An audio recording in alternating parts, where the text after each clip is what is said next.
ನಮಸ್ಕಾರ. ನಿಮ್ಮ ಮನಸ್ಸು ಕೂಡ ಅನೇಕ ಆಲೋಚನೆಗಳಿಂದ ಗೊಂದಲಗೊಂಡಿದೆಯೇ? ಏನು ಮಾಡಬೇಕು, ಏನು ಮಾಡಬಾರದು ಎಂಬ ಗೊಂದಲವಿದೆಯೇ? ಆಚಾರ್ಯ ಚಾಣಕ್ಯರು ಹೇಳುತ್ತಾರೆ, ಪ್ರಜ್ಞಾ ಪ್ರಭವತಿ, ಅಂದರೆ ಸ್ಪಷ್ಟ ತಿಳುವಳಿಕೆಯೇ ಎಲ್ಲದರ ಮೂಲ. ಗೊಂದಲದ ಮನಸ್ಸಿನಿಂದ ತೆಗೆದುಕೊಂಡ ನಿರ್ಧಾರಗಳು ಯಾವಾಗಲೂ ತಪ್ಪಾಗುತ್ತವೆ. ಇಂದು ನಾವು ಚಾಣಕ್ಯರ ನೀತಿಯಿಂದ ನಿರ್ಮಲವಾದ ಹಾಗೂ ಸ್ಪಷ್ಟವಾದ ಮನಸ್ಸನ್ನು, ಕ್ಲಿಯರ್ ಮೈಂಡ್, ಪಡೆಯುವುದು ಹೇಗೆ ಎಂದು ತಿಳಿಯೋಣ. 1. ಅತಿಯಾದ ಆಲೋಚನೆಗಳನ್ನು ನಿಲ್ಲಿಸಿ. Stop over thinking. ಚಾಣಕ್ಯರ ಮೊದಲ ಪಾಠ, ಚಿಂತಾ ಚಿತಾ ಸಮಾನ, ಅಂದರೆ ಅತಿಯಾದ ಚಿಂತೆಯು ಚಿತೆಗೆ ಸಮಾನ. ಅತಿಯಾದ ಆಲೋಚನೆಯು ಮನಸ್ಸನ್ನು ಗೊಂದಲದ ಗೂಡನ್ನಾಗಿ ಮಾಡುತ್ತದೆ. ಚಾಣಕ್ಯನ ಪ್ರಕಾರ, ಕೆಲಸ ಮಾಡುವಾಗ ಕೇವಲ ಆ ಕೆಲಸದ ಮೇಲೆ ಮಾತ್ರ ಗಮನವಿಡಿ. ಭವಿಷ್ಯದ ಬಗ್ಗೆ ಚಿಂತಿಸುವುದನ್ನು ಬಿಟ್ಟು ವರ್ತಮಾನದಲ್ಲಿ ಬದುಕುವುದನ್ನು ಕಲಿಯಿರಿ.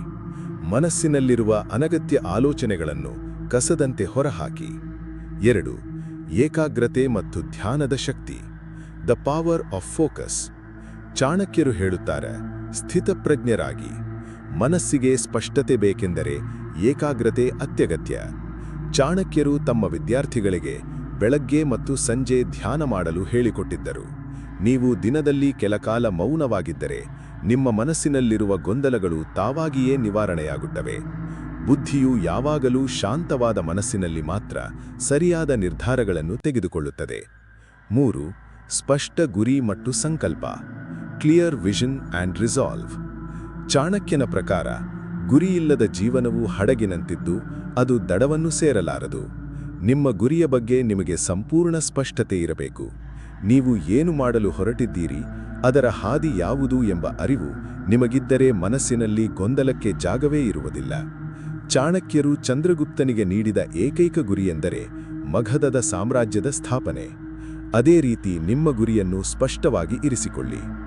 ಸ್ಪಷ್ಟ ಮನಸ್ಸೇ ಯಶಸ್ಸಿನ ಮೊದಲ ಹೆಜ್ಜೆ. ಗೊಂದಲಗಳನ್ನು ದೂರವಾಡಿ ನಿರ್ಮಲರಾಗಿ. ನಿಮ್ಮ ಮನಸ್ಸನ್ನು ನೀವು ಗೊಂದಲದಿಂದ ಮುಕ್ತಗೊಳಿಸಲು ಏನು ಮಾಡುತ್ತೀರಿ? ಕಮೆಂಟ್ನಲ್ಲಿ ಹಂಚಿಕೊಳ್ಳಿ. ಈ ವಿಡಿಯೋವನ್ನು ನಿಮ್ಮ ಗೆಳೆಯರಿಗೆ ಶೇರ್ ಮಾಡಿ. ಸಬ್ಸ್ಕ್ರೈಬ್ ಆಗಲು ಮರೆಯಬೇಡಿ. ಸ್ಪಷ್ಟತೆಯಿಂದಿರಿ, ಗೆದ್ದು ತೋರಿಸಿ. ಇದು ನಿಮ್ಮ ಚಾಣಕ್ಯ.